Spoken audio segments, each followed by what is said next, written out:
Man, it's a final now. Whatever the heck that was there in the last 9 seconds, Auburn escapes at home from the upset of the sixth-ranked Tennessee Volunteers. We fall 51-53 in an absolute Donnybrook. It was a rock fight all night long. I mean, that's big boy SEC basketball.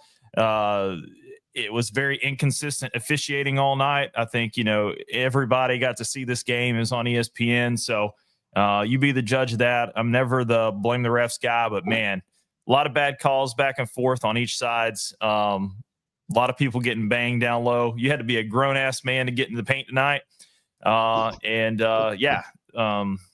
see the views coming in right now. So love to get your reactions to it. Just leave us a comment. I'm joined here with my co-host Naveen and a member of the Like Top Sports family. He is a Gamecocks fan, unfortunately, reporting live tonight from Myrtle Beach. Chase Cox. Good to have you, Chase. Good to have you, Naveen. Really sucks that the Tennessee Vols dropped this one on the road, but man, what an effort. Both teams, I think, laid it out on the line tonight. And, there's got to be a winner, got to be a loser. Unfortunately, we came out on the wrong end of it tonight. Naveen, your thoughts. What was your big takeaways from the game? Was this a football game or a basketball game? I know, right? It looked like one. I mean, you had bodies flying everywhere, dude, all night long. Yeah. Tremendous effort from both sides. Auburn got it done a little bit more on the rebounding side. Really even matched on defense. And like I alluded to, very rough game down low. We banged with them. Janai Broom came back as we expected he would, and he put up a good performance.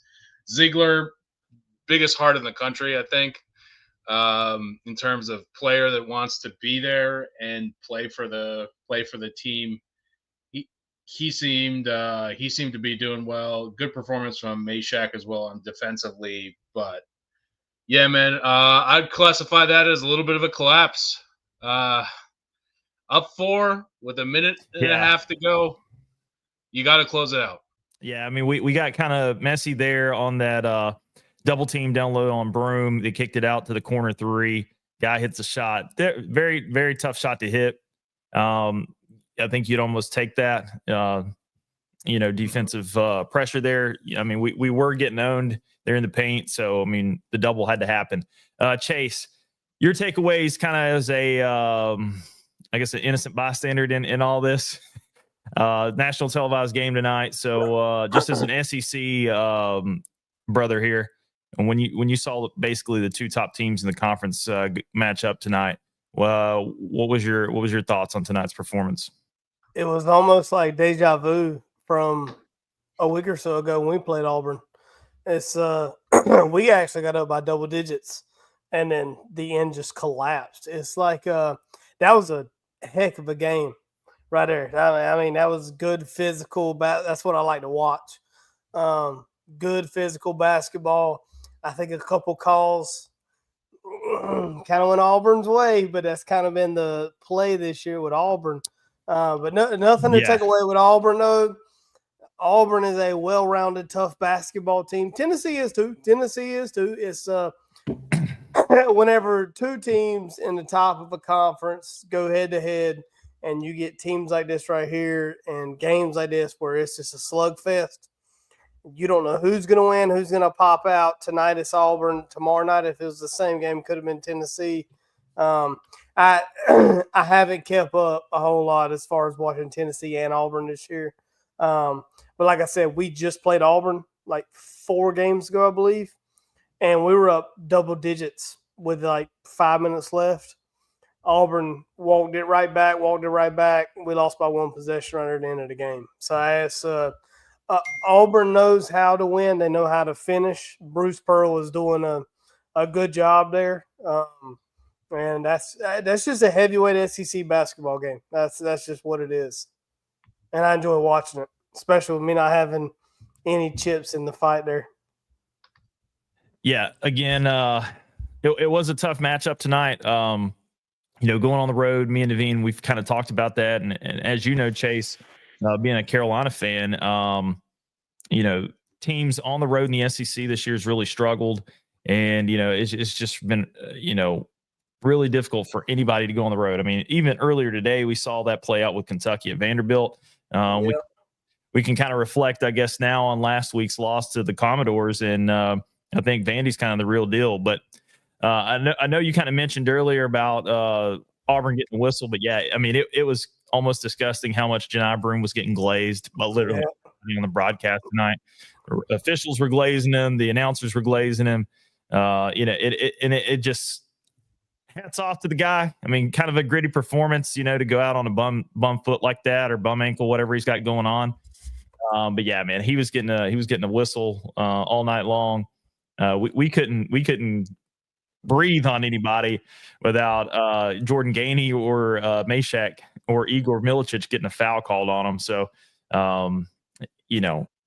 speaking of those guys, man, great performance. I would say from Igor. He had the double Tampax going on in the nose. Looked like he had gotten an elbow from Janai Broome earlier in the night. Again, another thing. The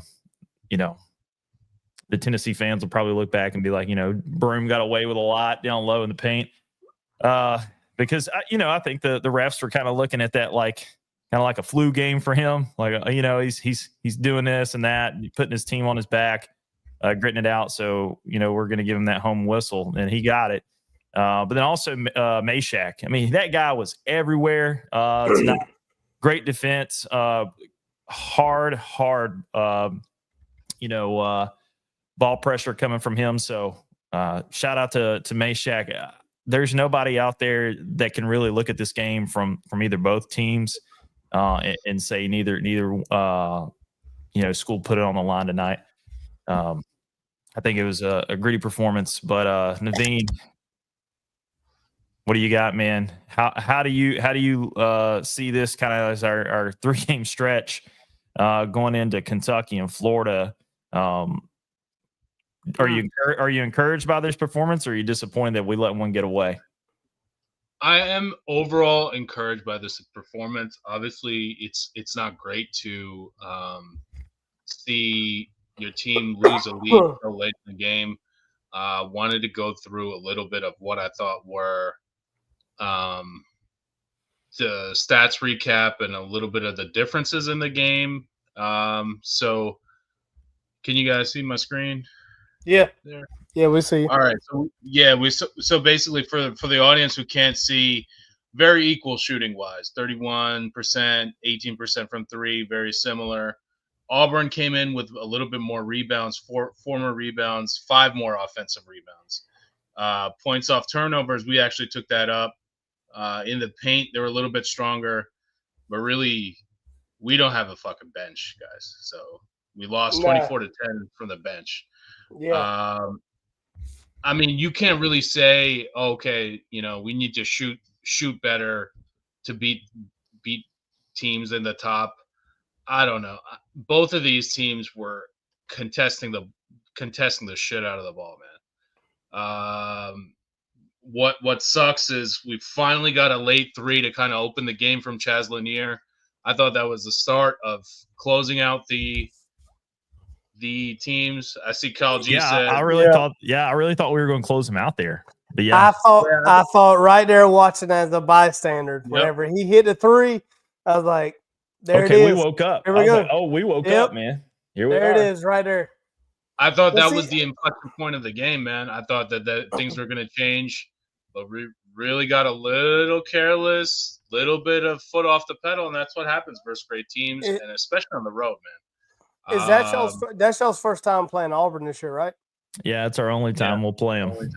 Okay, I was about to say the only caveat to that, as a Tennessee fan who this is your first time playing Auburn, we just played them.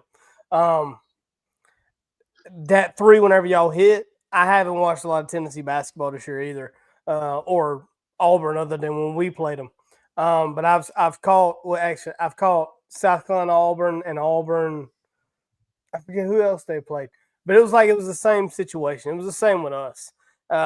we were banging them, and it's the same thing. It's physical, slob knocker game, and then we hit something late, and I was like, "All right, put your foot on here them. we go. Here we go. Yeah.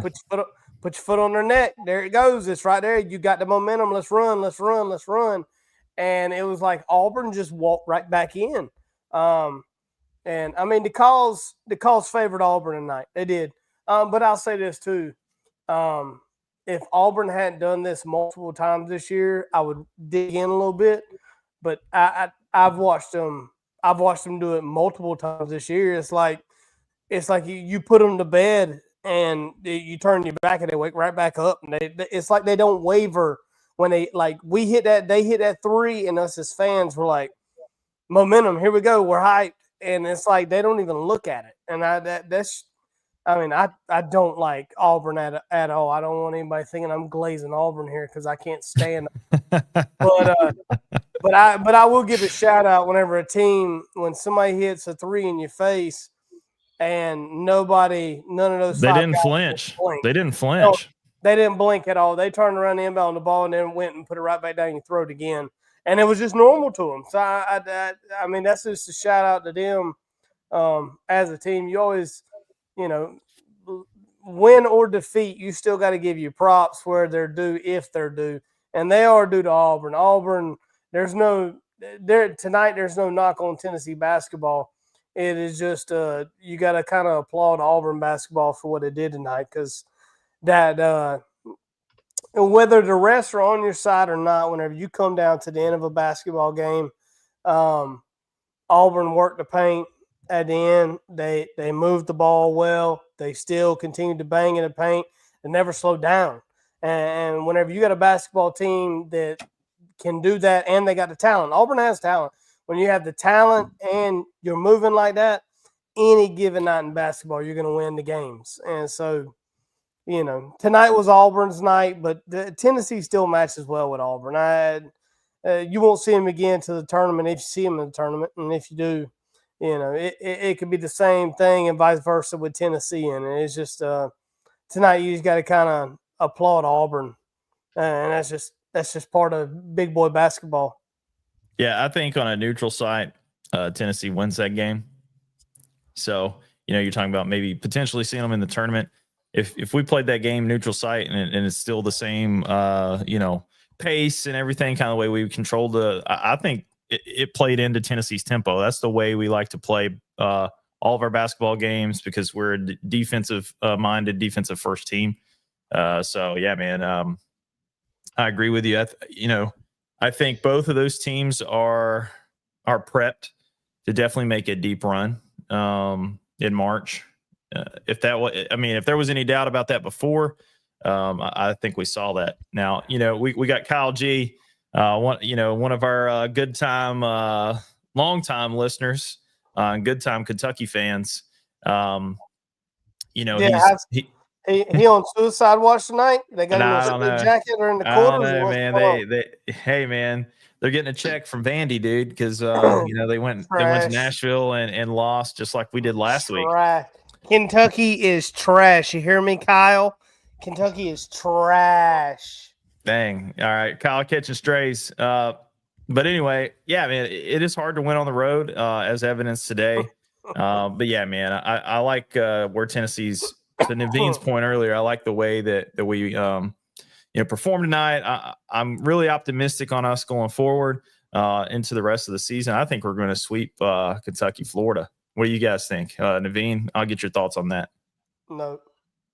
I just think, I'm not as confident as you. Which one of those games is on the road? Kentucky. Kentucky. I think Kentucky's on the road and Florida is at home.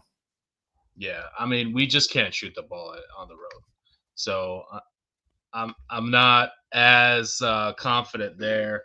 But Kentucky is not used to the type of defense we can play.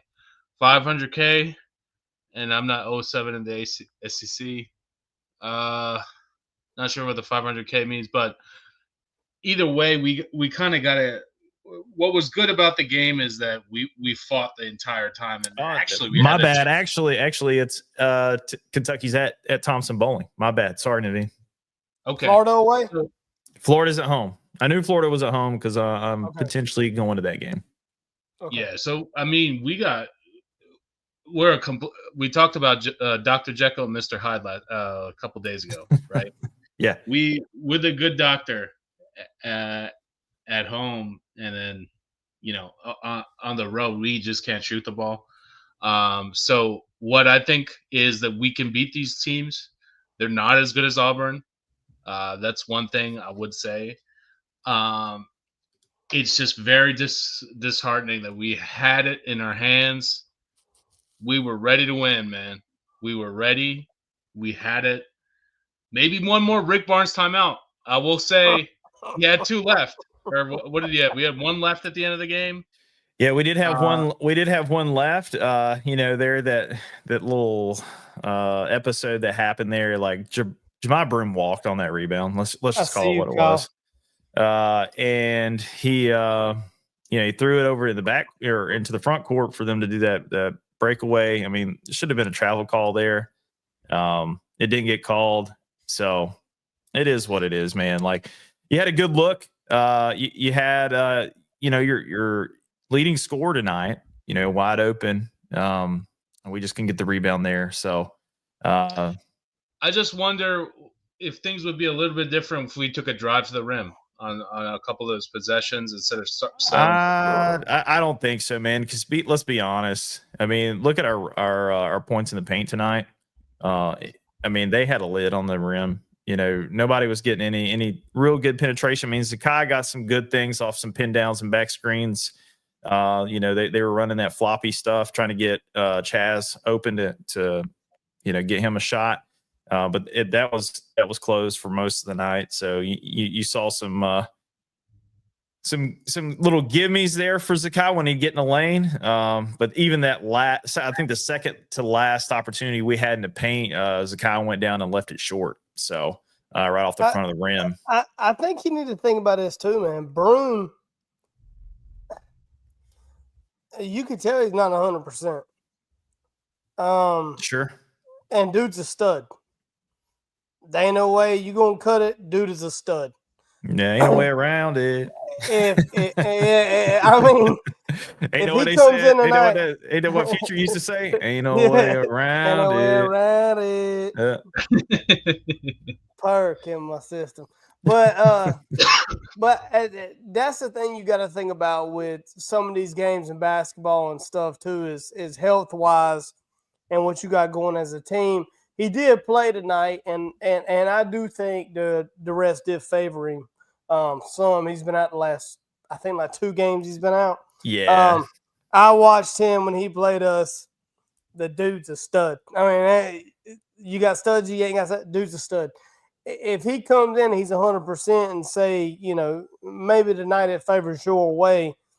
What truly matters is March. So if you get that guy at 100%, what does this game look like?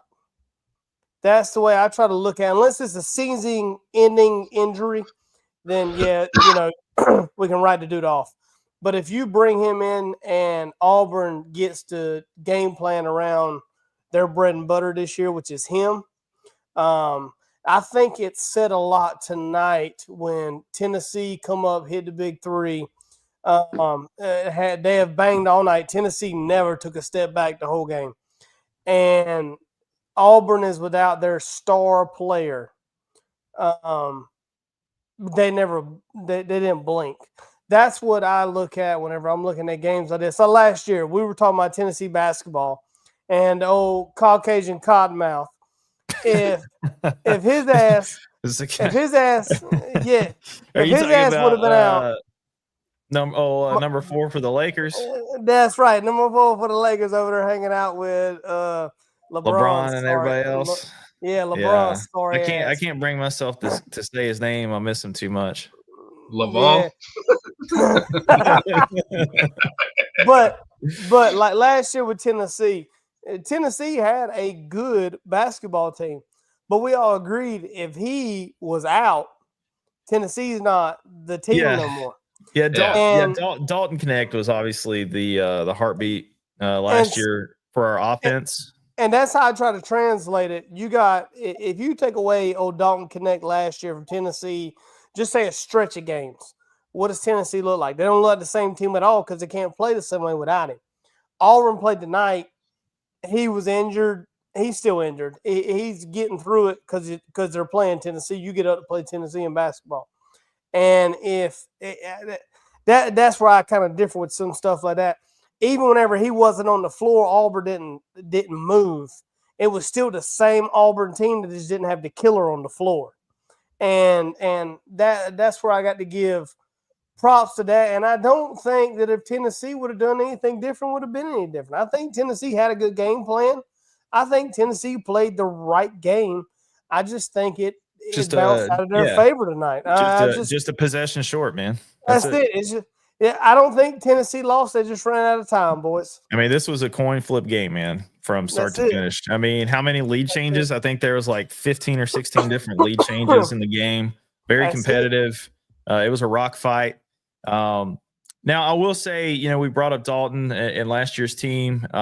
There's been a lot of things happen to the Tennessee roster, especially through the offseason and through the beginning of this year, with folks transferring. I mean, we had, a lot of depth being lost when we had, some guys going to Baylor. I don't even want to talk about that guy anymore. Give him any more face time. And then, we got our boy throwing up the dubs over there on the bench with the bad will. So it's just painful that we're limited to non-scholarship players right now. So our depth isn't there. I mean, we got Bishop Boswell coming in for a moonlight appearance as a basketball player this evening. I think he comes in and gets his first shot just absolutely blocked and back into his face. And it just kind of spiraled from there, man, for him. And then his night was pretty short. So that is a concern for Tennessee moving forward. Whereas Auburn, if you go and you look at their bench production, I mean, they have way more depth. 24 points off the bench for Auburn tonight when you have 10 from Tennessee. And the unfortunate part is you got Cade Phillips. It's just got he's barely glued together with whatever they can find in the infirmary to get him out there.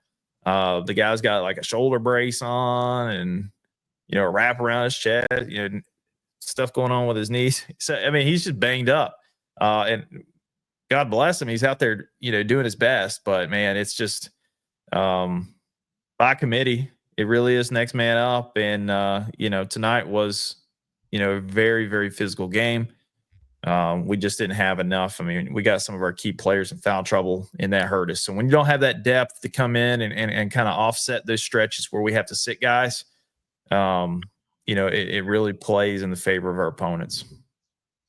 Yeah, I would say that one thing I noticed is for sure, to Chase's point, Janai Broom was injured, but an off game in an injured game, right? 16, 13, 4 blocks, right? So that's a definition of a stud, right? And that also contributes to a little bit of the bench disparity because Janai Broom technically came off the bench, so all of his points will be counted towards that statistic. But really, when I look at this game, it was the last minute. We were there, 4 points up. We had that missed call, and we had a couple missed calls from people getting held, like literally held, like NFL holding, college football holding that didn't get called. It seemed like it was a very different game, first half to second half, and I wanted to touch upon that. First half, it was full pads, full pads, NFL type of performance, and then it got very inconsistent in the second half. Honestly, if it was called like the first half, the whole game, I think that would have swung things in our favor. But absolutely, if buts and maybes don't win you games. But just very very questionable, very questionable. Yeah, Jay Billis, after he stopped glazing, Broom a little bit there, he did comment on that point of, what was a foul in the first half should be a foul in the second half. And, there was a lot of inconsistencies. I'd argue at this level, man, you got to adjust. And I know that's hard. That's easy for me to say, talking into the podcast, sitting on my couch or whatever, watching it, because, you kind of get into a rhythm, you get into a flow, and what the refs are saying is and isn't a foul, for the first, half of the game. And then you come out and then it's a little different. So yeah, the inconsistent calls, but I think Pat Adams was there tonight. So I knew going in, it was an uphill battle. It just is. But but I'll say this too with y'all's game tonight. I think if you go to the second half, your players were there. I don't think your coaches were there. That last play of the game right there at the end and all that stuff, the scheme wise, I don't think Tennessee schemed for Auburn at all at the end. I think that it was that Tennessee schemed the first half, they schemed most of the second half, and it was like right there at the end. It was. I don't know. I had to disagree with you there for the last play of the game, because me and you both were there at the end of the game, and I heard you look at the TV and you say, "What the fuck was that?" And we all thought the exact same thing. So I'm talking about after the shot and then the missed rebound. Yep. The play design. Coach Barnes. He drew up a perfect play design, got Zakai Ziegler open. He just didn't hit the shot. My response to that was, Broom traveling and them not calling it. That's happened 4 times today. I don't know if y'all been watching college basketball. At the end, that is the fourth time I've seen it just today. some absolute mayhem. Yeah. The last 20 seconds, there has been a dude travel, and it's not been called 4 times a day. I've watched it 4 times in college basketball today. Yeah. And it's all happened in the last 20 seconds. There's not been a travel called.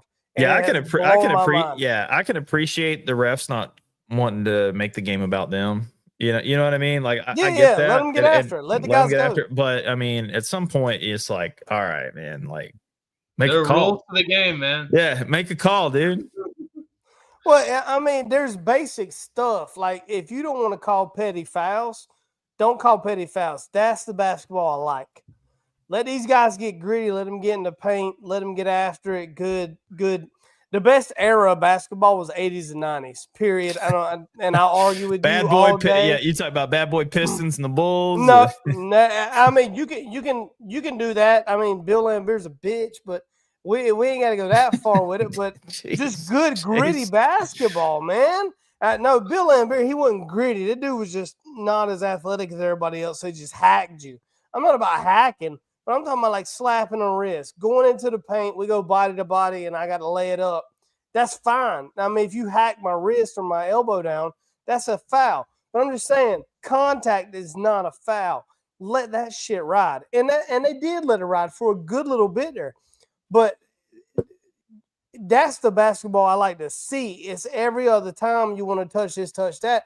But now I will say the game tonight was a little bit different in the first and the second half. It's like the first half, they let them just go, and in the second half, Auburn turned into the Chiefs. And I don't agree with that. I don't agree with that at all. There were calls. Deny Mahomes, bro. Yeah, there was Krispy Kreme glaze factory. It was strong tonight, dude. There were calls, and I'll say this too, though. In all honesty, most of them were the right call, but the call wasn't called in the first half. And me as a player who has played the game for years and years and years, watched it, worshipped it, loved it. If you don't call me in the first, I adapt my game to the referees. As a player, you have to. Whenever I go up with somebody and I go against their shot, if I put my hand and I touch their arm and you're calling a foul, I'm not doing that no more. Because I ain't got so many. All right. But if I go up and I touch that arm and you say it's just basketball, not hack the arm, just touching the arm, just to have that contact. If that dude goes up and I put my hands over his eyes whenever he's shooting, that's basic basketball. But now if you call that foul in the first half, I'm going to stop doing it and I'll go to something else. But if you sit there and let it ride the whole first half, and then we get into the second half, we're about midway through, and all of a sudden you're calling it, then in my mind, I'm like, well, he called it that time because he called me. He ain't called me the whole game. I've got away with it 9, 10 times. I'm going to keep doing it. And Chase, I think your Chiefs reference is very appropriate because there's one set of rules for Patrick Mahomes and Janai Broome, and then there's there's the rest of the game. Yep. I'm with you guys on the fouls. I think the fouls were okay, but not on the traveling. No, not on the double dribbling. Then the guy was in there giving a little bit of extra sauce on those shoulders, those elbows, and when he was moonwalking down there, dude. he was giving Akpara fits, man, and the refs weren't doing justice by Felix down low, man. Guys, let me just say this, and this will be my last point with this. At the end of the day, I'm just so glad that our expectations aren't as high as Kentucky's, and we suck as bad as Kentucky as a group. Man, with an we haven't even moved on to Kentucky hate week, here yet for Tuesday night's game. But that is a very fair point, Chase. Very fair point. Kyle G, love you, buddy. But yeah, I mean, wash, rinse, repeat. You can get Cal out and bring in, New Hope Pope, and it's still the same results over and over and over. But I would like to kind of rehash that point that Naveen just made about Broome getting the calls. It kind of seems like, man, I really want one of those players. You know what I'm saying? Like we had Foul Ming last year. Broome is just this year's version of Foul Ming. When can Tennessee get one of these players that all the talking heads on college basketball will just glaze up nonstop and get every call? Well, now hold on, y'all had one guy last year. Shut up, Kyle. Y'all had one guy last year that he got every foul call of all time. That dude flopped more than anybody I've ever seen in my entire life. And y'all always told me he's so tough. He's so tough. He's so tough. He wasn't tough. He just fell down every time somebody got near him. I forgot what the dude's name was, but I gave y'all hell about him. I was like, what is he doing? What was it? You talking about Meshack? I think it's Vescovy. Yes. Santiago? Yeah. Yes. Well, that dude fell down every time somebody breathed hard in the stadium. Trying to get fouls. Yeah. God rest the flopping phantom of Santiago Vescovy. His career probably ended before it started, his pro career. I don't know what he's doing now, but whatever it is he is doing, I think he is playing like professionally, like in Europe or something. But his girlfriend's rubbing lotion on his back right now because he got calluses on his shoulder blades from laying down the whole game. Yeah, taking charges and flopping. I couldn't stand that dude. Last year, whenever we played y'all in the paint, and that dude started like grabbing his eye, and the dude missed him by like a foot. I was like, that. What are you doing? I remember. What are you doing? Hey, so real quick though, we do have quite a few viewers in tonight. So about 33 minutes past the conclusion of the game. We'd like to get you guys to hop in, whether you're on Facebook, YouTube, X, drop us a comment here. What your thoughts were about the game. Our takes, good or bad, on the referees tonight. What do you think about Tennessee going forward? We want to interact with you guys. So feel free to drop us a comment. But as we kind of move forward into Tuesday night, we got Kyle G here in the comments. What do you think about Tennessee going into the matchup with Kentucky on Tuesday night, Naveen? I think Kentucky is a better matchup for us than Auburn. Auburn was able to play our game and succeed. I wouldn't say that they were that much better than us today, but they were able to conform to our speed. I don't think Kentucky is able to do that. We saw them earlier today. Kind of really questionable performance versus Vandy. I mean, we put up one as well. Sure. Basically the same type of performance. So yeah, I don't want to shit on them too hard for doing that, but I think what happened today. They really could not buy a basket versus Vandy. So I will say that they have to come to our house just like Florida did. Florida does, and it's going to be tough for them because we shoot a lot better and we play way better at home. Oh, absolutely. Kyle, what are your thoughts, man? I see, you've been commenting. I know your Kentucky pride probably won't let you speak the truth, but are you nervous with coming to Thompson Bowling Arena? Not because it's TBA, but because SEC teams on the road have struggled mightily. Do you think you guys are equipped to come into Knoxville and get the dub? Be curious to know your feedback on that. Me personally, I think Tennessee's going to win. They're going to sweep Kentucky, Florida, kind of get back on the right side of things.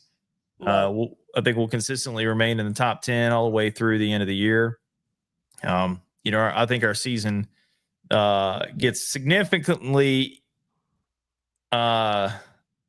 doable after the Kentucky Florida games into the home stretch of the end of the season into conference tournament play. So Chase, why do you think we're not going to split with Kentucky Florida? You beat Kentucky, I think you lose to Florida. Okay. I don't think Tennessee matches up as well with Florida right now. Yeah, right now. when we played them down there, I mean they made us lick the white dog crap. Florida's good, but they're kind of hot right now. I don't think Florida can carry it. I think Florida will make a run, but I just think right now, and it's not a shot at Tennessee or anything else. I mean, you got the powerhouses kind of coming in, and everybody's kind of swinging at each other, and with the transfer portal and NILs and stuff like that, it's kind of hard to build the dynasties that you used to see back in the day because you got so many new faces year in and year out and trying to build the chemistry and stuff like that. But I think you do beat Kentucky. I don't have a lot of faith in Kentucky this year, and usually I'm pretty high on Kentucky with basketball. Last year I wasn't, and everybody else was. And this year I'm not. I still don't think that Kentucky has what it takes to longevity run. I don't see it. I think they're still a very good basketball team. But now, if we're talking about the ones that's going to run in March and ones that ain't and they're just hot right now, that's two different stories. And I think Kentucky is going to win the games that they're supposed to win. I think whenever they're going to go toe-to-toe with the big boys. I just don't think Kentucky's going to do it, but I think Florida will. And I think Tennessee, if I watch Tennessee still has some very good core players. They still got, I like to call him Zig the Midge, Ziggler the Midget. We can't say midget on this show. We'll get shadow banned on YouTube. All right. Small Jason, fella Ziggler. There you go. I don't know how. I know there's executive orders being signed and stuff. We're not past saying that yet. So that's crazy, bro. Continue. Zuckerberg's even getting on board. Yeah, continue, man. But Tennessee still has the core to a degree with it, but they're still trying to figure stuff out as well as we get through it. But it's like I said last year with all of it being you got in a debate over it. It's all about March. It's all about who's going to make it. But here's the thing. It's all about the pieces that are getting built right now throughout the season to be able to run in March. Because last year, South Carolina this time was one of the hottest teams in the country. We were rolling. And then we got to March, and it was one game, and we're out. And I had faith in us for a round, and that was it. And I was like, that's all we got because we're not there. I think Tennessee has the talent, but they're still building with the talent that they brought in from last year with the core, and then what they got out of the transfer portal and the young guys. I think they're getting there. But Kentucky is going to be exactly what Kentucky is. If you will erase Kentucky's history and then bring it back into the last 3-4 years and bring them up, nobody would speak about them no more, because we only say Kentucky out loud because of what they used to be. You hear me, Kyle? What they used to be. And they are not what they are anymore. They are a very high power offense and defense, but they're not good enough to get to the end. And so, that's why I think Tennessee, you will beat Kentucky, but I think that you fall against Florida. But I think that later in the year, whenever we get toward the March side of it, the SEC tournament and stuff like that, I think that is when Tennessee will shine a little bit more because of the talent. Jeez. Hey, take us through how coming off the top rope, bro. Higgins, South Carolina should join the Sun Belt. Well, I would hear that, and I would go with it if we didn't sweep Kentucky last year. So, next question. You know what I'm saying? Chase, tell us how you guys fell to Florida, because that was a big time collapse. And how can the Vols? How can we avoid that? Yeah. Have you watched any South Carolina basketball this year? Yeah, I watched both of the last 2 games. I've watched quite a bit. It's murderous, dude. It's here's the problem with South Carolina. We don't have a killer. We don't have a guy to kick out to. Yeah. We don't have one. And no Thornwell coming out the bench. We have nobody. We have nobody. We got bigs that can bang, and most of those guys come back from last year. Pringle and all them guys, they come back. So we got the bigs, so we can hang in the games. We can stay right there with you. We can rebound with you. We can go into paint with you. We can shoot free throws with you. If you want to make it a free throw game, you in a bad position. But we have nobody to kick the ball out to shoot. We got guys that can kick it out and they'll kick it back in. It's so frustrating this year. We just don't have that guy that can hit from long range like we had before to keep us in the games. I mean, our last 4 games, we lost by 1 possession. The last 4. And this isn't like we're playing, like Sun Belt teams like Kentucky. We're playing, the top teams, Florida, Auburn. We're playing the best teams in the SEC. Vanderbilt, who just dusted Kentucky. We're playing the best of the best, and we're losing by 2 and 3 points. Today, Mississippi State took them in overtime. We were down by like 12 with like 4 minutes left, went on a 15-3 run, but we went on a 15-3 run because we're banging in the paint. It had nothing to do with shooting outside of the paint. There was nobody hitting mid-range. There was nobody hitting three-pointers. It was drive in, bang in the paint, bang in the paint, bang in the paint. I shoot a layup, I miss it. That's okay because I got 2 guys that are going to fist fight you to get to the ball and put it back up. And so we can stay in the game. We can stay close. But these guys, it'll be 63-63. They come down and bang, they hit a three-pointer. And we're like, uh-oh. And then we'll go down and we'll fist fight to get 2 points, and they'll turn around and hit another three-pointer. And so, all right, now they're up by 4. And we don't have anybody on the outside to just push it out to. And that's the key with some of this stuff because we're running with the big guys. I mean, we're running with the big names. We haven't won an SEC game yet. And we're within 2-3 points every game of just winning. But we just don't have that outside guy, that 1 or that 2 to get out to push it where we can actually shoot. It's everybody jumping in. Why did you put this Mustang lover owner in here? What in the world? Hey, real quick. So, Chase, we got Kyle G. All right, hey guys, get family show. We're on Facebook with some of our older folks, so we got to keep it PG-13. Family show. Even though it's late night, we probably could bump up the rating here a little bit. But do you got a guy that's a Mississippi State football fan? We'll throw him in here with us too. Oh, here we go. No, we do play Kyle coming up Tuesday night, so I'd like to get some of his takes. Kyle, I'll let you respond to some of the slander you've received so far tonight from Chase.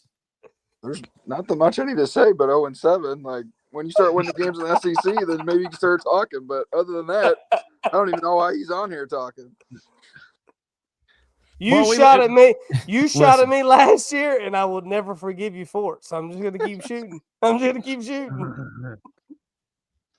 Maybe you might want to put Tyler Hero's brother in, and y'all might win a game.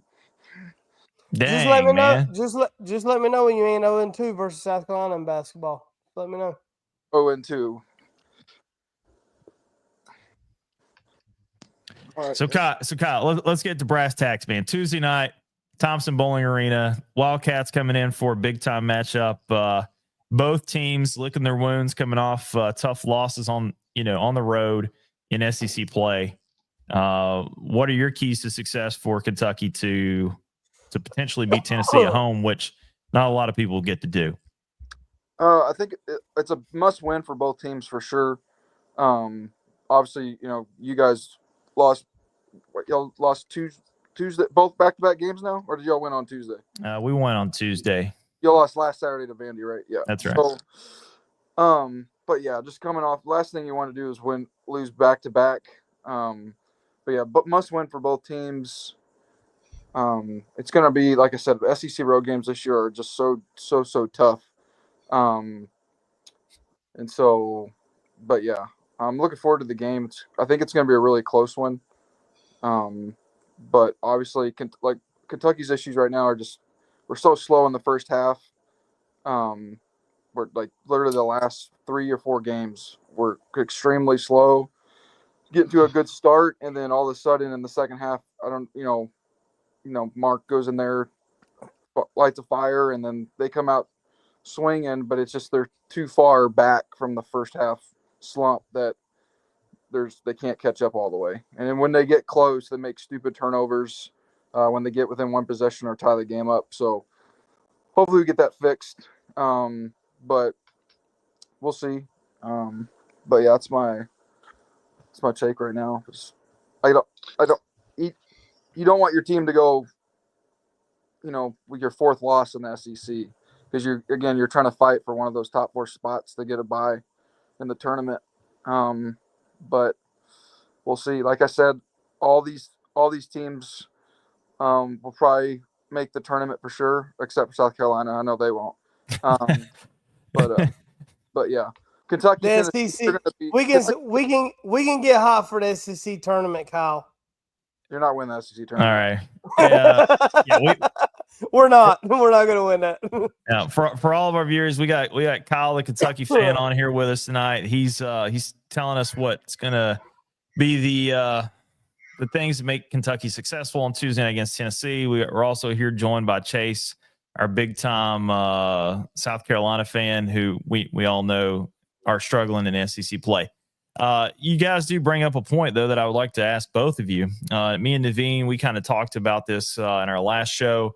What is your prediction? I'd like to get Kyle to lead this off. What is your prediction with the amount of teams the SEC will get in to the NCAA tournament?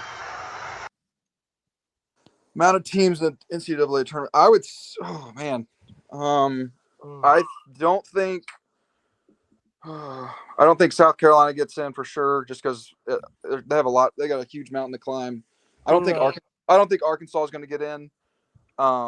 Nothing against Cal, but from seeing their performance, it's just a typical Cal team right now. He's still in this one and done era, and so I don't see Arkansas in. I don't think. I would say maybe 11 or 12. 11 okay. or 12. Yeah, I mean, my prediction was I think we'd beat the record, and the record right now is 11. So either tie or hit 12, the 12th mark. Chase, it's crazy. It's Chase. Naveen's saying no more than 9. But I would like to see what your take is on it. Do you think I took over 9.5 SEC teams are making the tournament? Do you think I'm on the right side of that?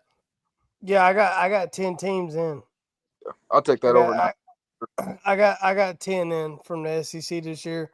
I don't see how you don't put 10 in. I mean, the SEC is just the SEC is ridiculous this year. I mean, I know every SEC team is struggling with away games, but dude, the home games are ridiculous this year for SEC. I think an 11 loss SEC team could potentially make the NCAA tournament. Well, you take. Well, I mean, who's the best SEC team right now? Auburn. All right, who would you say is probably in your top? Carolina. All right, so worst South Carolina. We just took Auburn 66-63 like 5 days ago. Oh, we're lifting participation trophies. No, victories. Let's lifting moral victories. We're lifting moral victories here tonight, guys. That's how you know you never really played competitive basketball. 66-63 games. If you walk into a gym right now and you know you're supposed to beat these guys and you only win by 3, you really didn't beat those guys by very much. And then it continues. Hang the banner. Hang the banner. Nah, that's Tennessee that likes to hang the banners that don't fucking matter. Let's retire a guy's jersey that scored 30 points a game but never won anything. Yeah, that's y'all. But anyways, that's what I'm saying with the SEC this year. Home games, away games, even the bottom dwellers of the SEC basketball this year. And South Carolina's one of the bottom dwellers. We ain't won an SEC game yet. What South Carolina, Kentucky have in common that Tennessee doesn't? Final Four appearance. Yeah, come on. Don't worry. Hey, don't worry. They won the national championship in 1947 when none of us were here. But so are you bringing up football there at the end there, Chase? Because I could also then I could then ask you, what do you both have in common on the same token? Oh, that's right. Neither one of y'all have made the college football playoffs. That's right. Yeah, and what a hell of a job y'all did representing us. Appreciate you, bud. Thanks for being there. At least we were there and not getting bodied by Big Ten Burt. There you go. Hang up the participation trophies. Football's over. We're talking basketball. But like Chase brings up a good point that even if you go into South Carolina, even though they're 0-7, or Arkansas, I believe, is 1-8 or 1-6 or whatever. So I think LSU's similar. Like that's like you have a chance. Like Auburn can go into Arkansas, like you said, and lost by won by 3 points against South Carolina. That's just the way the SEC this year. So if it keeps going like the way it is, where every game is a close game, especially they're all quad one losses. You're going to have, like you said, like you can see 11 lost team get into the NCAA tournament. And you can say the same thing right there with like us. Say we lost Auburn by 3. 3 days later, we lose to Florida by 2. It's the same thing there. The SEC is so cutthroat this year with basketball. You are a shot away from winning the ball game. Yep. And whenever you're looking at a shot away, whenever you look at records at the end of it, when you start doing the seeding for the SEC tournament and March Madness, you're looking at totally different things when you're doing a shot away with 2-3 ball games. 2-3 ball games dictates where you sit at in a bracket where you don't this year in the SEC. I don't see why you don't have 10 teams in the tournament this year. I just don't see it. Yeah, I mean, you bring up a great point. Shot away right there. But yeah, I'd like to get y'all's reaction, Kyle, to this last sequence of events. I know we already got Chase talking about it. There, it was Zig the Midge. Chaos there at the end. But look at this travel, bro. Travel. Tell me that's not a travel. 4 times today has happened. I've watched it 4 times. I mean, we can run this beautiful beam footage for about, on a loop for 5 minutes. Watch Janai Broom get the ball. Boom. What kind of crow hop thing was that? Travels, then throws the ball up. Yeah, it should have been called, and it wasn't. It wasn't. I don't think the refs were looking at the feet. Everybody has their eyes on the ball where it is. Ball's up near the top. Everybody's hands are above their head. So I think that's where all the refs' eyes were. And that's the reason why it wasn't called, because nobody's looking at the feet there. Well, I mean, you don't have to look at the feet to see the dude was levitating. You know what I'm saying? Yeah. He was just traveling in the air there. I was like, all right, whatever. that type of basketball where like the refs are letting the boys play is how basketball should be called. We kind of mentioned that before, but my thing is, okay, fouls, I got it, whatever. But it's like at some point you definitely have to. There's rules for a reason. You gotta make a call, right? And that one was pretty obvious. Yeah, and we talked about it. We don't want to make we don't want to make it like the refs make it about them and take over the game. But I think so much on the line, you gotta make the call. Well, at the beginning of a game, the refs as a crew should get together, and this is basketball, baseball, football. It doesn't matter. Whenever you got a crew of guys together, everybody needs to get on one page, and we all look at it and we say, "Hey, listen, we're either going to go by the book and roll the line, and that's just what it is, or these are the petty fouls. We're not calling these petty fouls tonight. We're letting these boys play this big boy basketball. We're going to do this type of stuff. We're going to do this type of stuff." And you can still call the game the way the game is supposed to be played. These players are Division I athletes. They know what the rules of the game are just as much, if not more, than the referees that are sitting here doing it, because that's what they've done their whole life. They train for it. They know what to look for, how to shimmy past that rule a little bit to kind of get just a little bit of edge here and there. Make it within the first second of the first quarter or the first half, depending on which league we're in, and ride that for full quarters. And that is how you referee the game. When I refereed, I umpired baseball and I refereed basketball, and I was told the exact same thing. The exact same dude. He told me, he said, nobody should know you're there. If you can run this whole game and nobody knows you're there, you've done a good job. And that is how you should take on a referee or an umpire, whatever you're doing. That is the key to it. I think that the refs at halftime, they went in and they probably made their own adjustments. But it comes to think, too, is like, are they getting – because, like, the first half was called, like, it was very physical. And then you said in the second half they started calling, some of the petty stuff. But it almost makes you think, like, is somebody calling in while during halftime and saying, "Hey, y'all letting this get out of hand too quick." I'll tell you who was calling in. Vegas. Yeah. Come on. We need that over. Vegas needed that over, buddy. Naveen, you were going to ask Kyle a question. Yeah, Kyle. First off, what's up, man? Haven't talked to you in a while. Oh, man.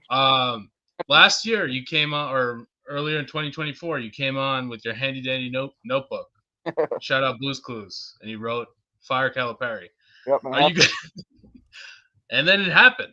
So on Tuesday night, are you gonna come up with the same notebook about Pope or what? No, I like what Pope's doing. I like his philosophy. Okay. He understands, because he was a former player, won a national championship, so he knows what it takes. And this is the first year, and it's literally a brand new roster, and the fact of what he's been able to do so far this year already has been pretty impressive. Already. So I like where he's at right now. I do think some issues I have is he takes forever to call timeouts when other teams get on big runs, I've noticed. And then so I like to see. I think he tries to wait for the TV timeouts, and then by then, and like we're down too big. I think he needs to start calling timeouts a little sooner. And about the same problem. Mark Pope is he's big on he wants at least 33s put up every game. And when there's nights, for example, when we played Ohio State and we couldn't even buy a basket, we kept chucking up these 3-pointers and nothing was going in. It's just we got to move away from that and start just running an offense. There's nights where we're going to hit threes and there's no way no one's going to beat us. And if we're hot, but there's going to be other nights too, and y'all know this is when you're not hot from the 3-point line, you can't just be still chucking them up. You got to be running something else. So yeah, I think he needs to. That was kind of what our problem was tonight. Well, yeah, y'all were the first half. What did y'all make a 3-pointer into the second half? No one did. I think Auburn and Tennessee were like combined 1 for 26. Yeah, in the first half. I think total what seven threes were made. Yeah, in the whole game. Yeah. So, but so far, Kyle, I like where he's going. And so we'll see where it plays out. So, like I said, he's up there for National Coach of the Year on some people's radars. So we'll see. Kyle, we usually see like a lottery pick from Kentucky. So, do you think that Pope gets a similar caliber of players as Cal does, or who's the NBA player on the team right now? I would say our NBA player on the team right now is Owe. And there's a lot of talk around that he's coming back next year for a senior year. So we'll see. It's going to be, like I said, it's going to be a lot different. It's going to be back to those like Patino days, Tubby Smith days where, you bring guys in and they're there for a couple years. And then that's what it's going to be like. Next year is going to be a lot different just because he's got freshmen coming in. There's going to be a lot more freshmen on the bench this upcoming or next year. But I don't the days of Kentucky producing like 3 to 4 first rounders almost every year those days are done. And I think it's because everybody can pay people now. Yeah, yep. And I think days are done for most people. Like everybody, like the one and done is not there anymore. Yeah. All right. Well, can we get you signed up to react with us on Tuesday night after the game, Kyle? What time's the game? 7 p.m. Tuesday night. So probably about 9 o'clock we'll be going live. Yeah, that should be good. So okay. All right. Well, we don't want to hold you on here, man.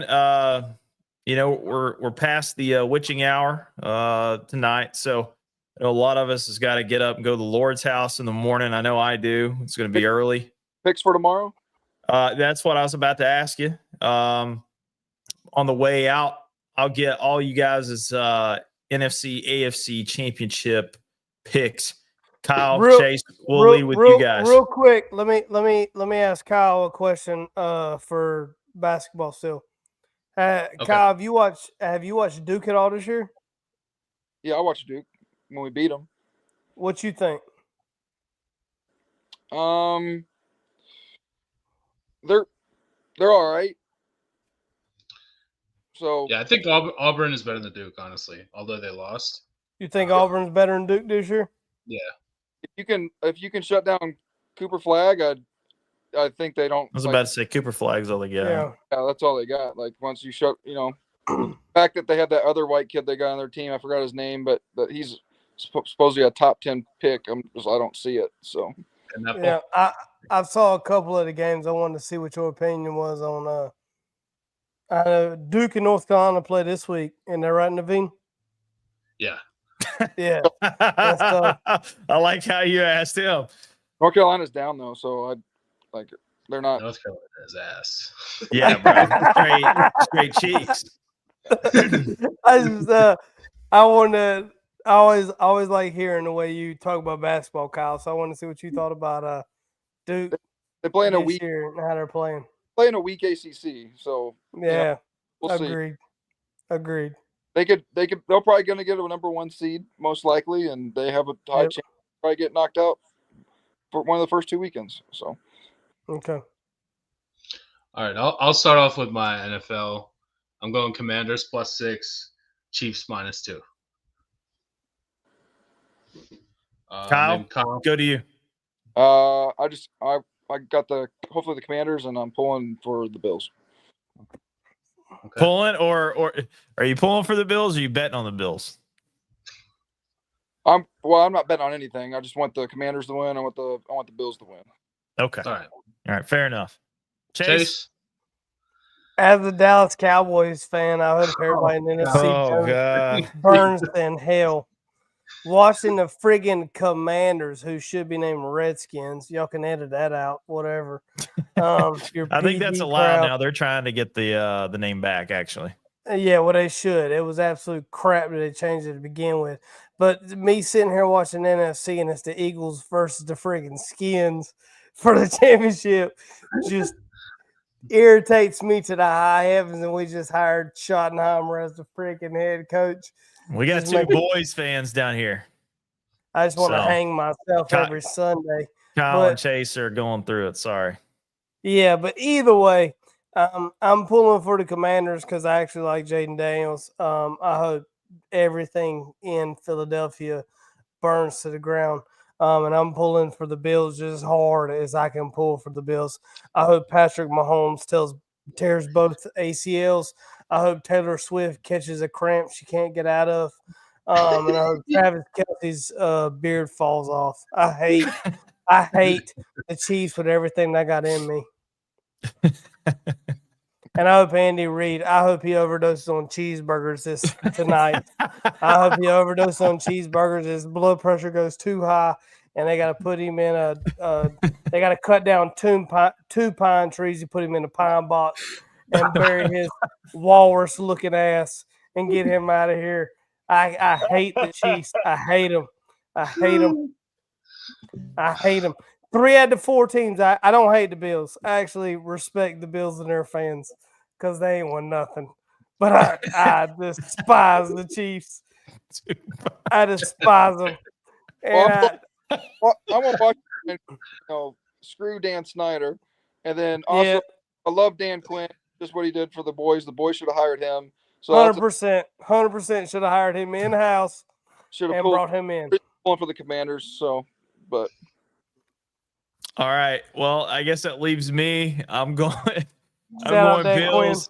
I'm going Bills. I'm going Dan Quinn with the Commanders. So just a rehash from our last show a little bit. Go back and check out that podcast. We gave our best bets for that. So hopefully that'll cash for some of you guys. I guess we're gonna let you guys go. Appreciate Chase and Kyle joining us tonight. It's always good to get some other SEC blood in here and kind of look at things objectively, walk us back off the cliff that we want to jump off of after we lose a game like this. But a lot of fun. 2 pine trees, definitely highlight of the conversation tonight. I'll never be able to look at Andy Reid the same while he's looking at that Waffle House menu that he calls plays on. If you put Andy Reid in a tank in Colombia, people will pay $40 at the Columbia Zoo to watch a walrus flip-flop around out there. I tell you, I can't stand him. When he was in Philly, I couldn't stand him with Donovan McNabb. I couldn't stand him. I can't stand him now. As soon as they signed him to the Chiefs, I ain't never had a problem with the Chiefs because they ain't won nothing ever in my entire life of 34 years. I didn't like it when he went there. I said, I hope Chiefs never win any ball games there. And then they did. I don't like Patrick Mahomes, nor his wife. Happy. Huh? Cowboys can hire Andy Reid and I'll be happy.